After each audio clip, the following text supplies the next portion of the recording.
কবি অপূর্ব দত্তের কলমে। ভালো থেকো মা। এই চিঠিটা লেখার কথা ছিল 2 মাস আগে।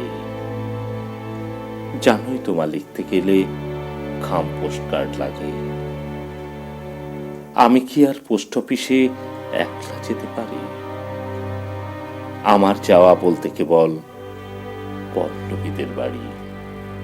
তাও ভাগ্যিস 1 পাঁচিলে, খুব উঁচু নয় তাই। 5-6টা থান ইট সাজিয়ে টপকে চলে যাই। ছোটদাকে রোজ বলতে বলতে আজকে হলো দয়া। জোড়া শালিক দেখলাম বলেই দিনটা এত বয়া। তোমার জন্য আমার মাগো কি মন খারাপ করে। যতই ওরা তোমার ছবি টাঙিয়ে রাখুক ঘরে, তাতে কি আর মন ভরে মা?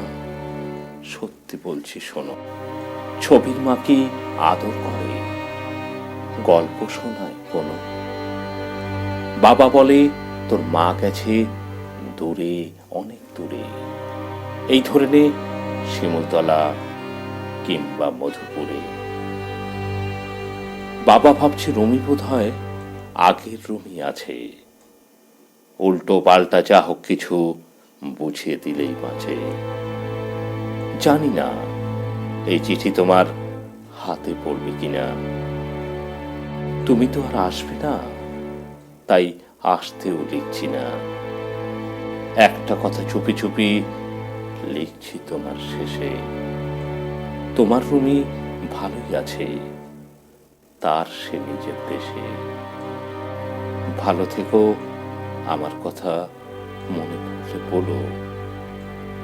এবার উঠি, পিয়ন কাকুর আসার সময় হলো।